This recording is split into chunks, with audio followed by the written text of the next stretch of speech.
À 8h moins le quart, l'interview vérité d'Europe 1. Thomas, vous recevez ce matin Arnaud Montebourg. Ancien ministre en charge notamment du redressement productif qui regarde le site de Belfort d'Alstom tomber.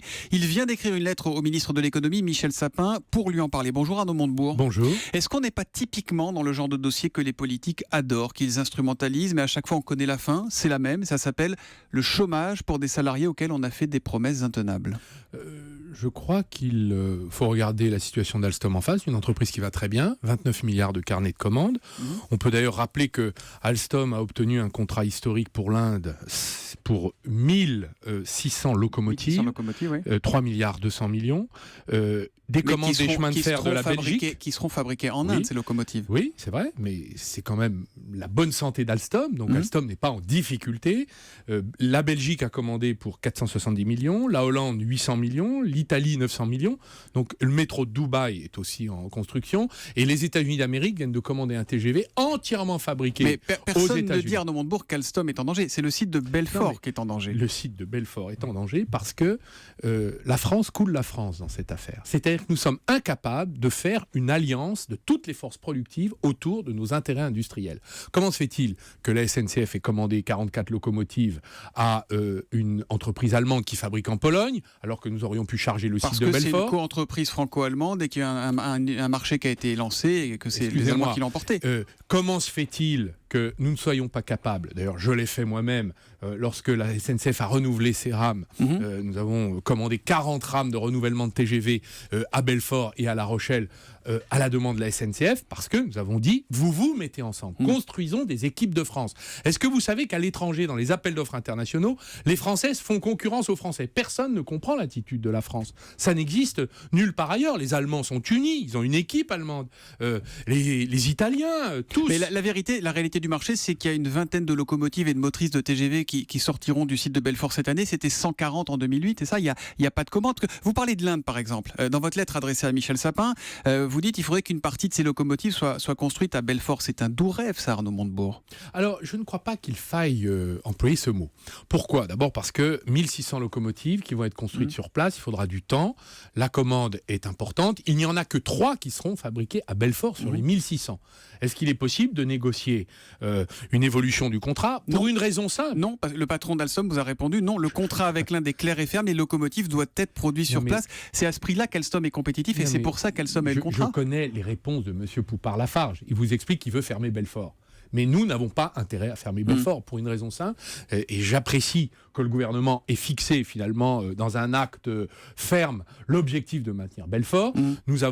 J'ai apporté 2 contributions. La première, c'est qu'en effet, le contrat n'est pas révisable en l'état, mais il y a des relations d'État à État entre l'État français qui a des actions dans Alstom et l'État indien qui va utiliser le locomotive Alstom. Vous imaginez, Arnaud Montebourg, si on achetait en France des trains aux Canadiens Bombardier, ce qu'on fait, et qu'on les fasse fabriquer là-bas au Canada, vous seriez le premier à hurler. Mais c'est exactement ce qui se passe. Il y a des répartitions entre des sites qui existent à l'intérieur des entreprises. Il ne s'agit pas d'ailleurs de rapatrier pour Bombardier dans le Nord. Monsieur Soto, soyons clairs, il ne s'agit pas de rapatrier 1600 locomotives, il s'agit de répartir autrement la charge, et ça peut parfaitement être travaillé avec les gouvernements. Pourquoi je dis ça?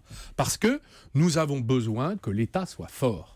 Il est fort lorsqu'il s'occupe de ces entreprises, qu'il unit à la fois les entreprises, et c'est la proposition que j'ai faite, que Thales vende une part de son métier ferroviaire, qui d'ailleurs n'est pas dans le cœur de son métier, mais le vende. La signalisation. Signalisation. Vous accusez dans votre lettre Thales de vouloir vendre aux Chinois l'activité signalisation. Thales a démenti et la CFDT Thales vous a dit hier que ce soit Thales ou Alstom, les salariés et l'ensemble des parties prenantes qui en dépendent n'ont pas à faire les frais à être l'objet de tactiques électorales de quelque personnalité politique que ce soit.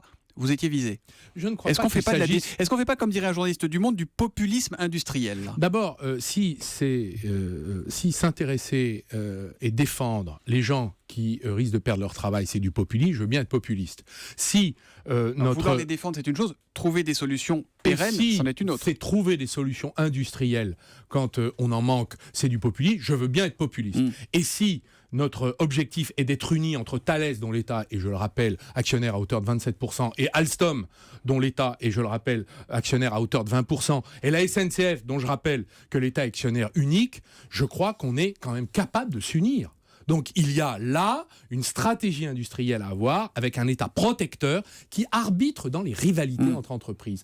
Ce n'est pas autrement qu'on réussira à reconstruire l'industrie française, en s'unissant. Donc moi, j'ai apporté ma contribution. Je considère que l'alliance que Thales passe avec les Chinois peut être dangereuse. Si on me dit que... C'est pas du tout ce que dit Thales, hein. On va pas non, être mais trop ce pointu. que dit Thales, c'est une chose. C'est un accord purement commercial. Il s'agit d'être compétitif, de pouvoir répondre à des appels d'offres internationaux. C'est un peu sur le modèle de l'alliance Renault-Nissan. Voilà ce qu'ils disent. Ils disent qu'il n'est pas question de se séparer de l'activité dont vous parlez chez Thales. Mais je le sais, mais pourquoi Thales ne pourrait pas, par exemple, imaginer qu'elle céderait ses activités à Alstom pour renforcer Alstom. Pourquoi Thales ne pourrait pas Parce que vous l'imaginer ? affaibliriez Thales. Je ne crois pas. Pour une raison simple, c'est que Thales... Je ne le crois pas. Pour une raison simple, c'est que Thales a une vocation qui n'est pas le ferroviaire. Donc nous avons...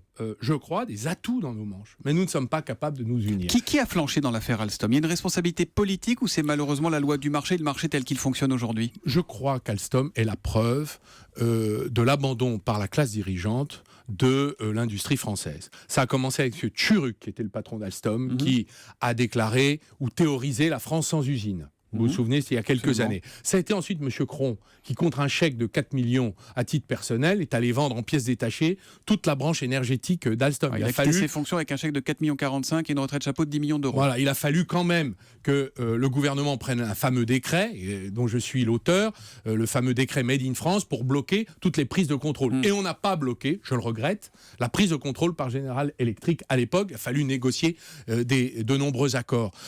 Et puis là... Finalement, j'ai entendu que M. Poupart-Lafarge, le président d'Alstom, avait informé le gouvernement des dangers sur Belfort l'année dernière. On a encore dit il n'y a pas de problème, on gardera Belfort. Est-ce que c'est un Florange qui recommence ? C'est ça mon justement, inquiétude. Florange, vous avez mis une énergie considérable dans Florange. Vous avez échoué sur Florange. Là, il y a le patron Henri Poupart-Lafarge d'Alstom qui dit qu'il ne voit pas d'issue structurelle pour le site de Belfort. Encore une fois, et on boucle la boucle, on sait comment ça va se terminer, non ? Mais ce n'est pas parce que M. Poupart-Lafarge a décidé de fermer Belfort que nous devrions l'accepter. Et c'est exactement la position des organisations syndicales qui ont cherché eux aussi des solutions et qui en ont. Et par ailleurs, vous dites que j'ai échoué dans Florange. Je ne le crois pas. Je crois que les décisions qui ont été prises sont de la responsabilité du président de la République, du Premier ministre de l'époque. Je le regrette, car si nous avions nationalisé Mittal et les hauts fourneaux en Lorraine, aujourd'hui, ils fumeraient encore. Point sur lequel vous n'avez pas été suivi à l'époque par François Hollande. Dernière question, Arnaud Montebourg. On l'entend, vous n'êtes pas langue de bois. Est-ce que vous pouvez nous dire clairement si vous êtes candidat à la primaire socialiste ? Je vous le dirai quand le Parti socialiste aura précisé les modalités loyales et équitables, celles que je demande. Et là, je vous le dirai. Pour l'instant, je n'ai pas cette information. Quand nous les aurons, vous n'avez pas de façon suffisamment complète, confiance dans le Parti socialiste pour vous lancer aujourd'hui, pour dire oui, j'y vais ? Écoutez, on a compris que c'était pas quelque chose qu'il souhaitait. On a compris qu'il l'avait fait quand même. Donc maintenant, je souhaite que le Parti socialiste donne ses modalités d'organisation concrètes pour que nous puissions être rassurés sur le processus, tout simplement. Et sinon, vous irez sans la primaire ? Nous en reparlerons à ce moment-là. Merci beaucoup Arnaud Montebourg d'être venu en direct ce matin sur Europe 1. Bonne journée à vous. Merci à vous.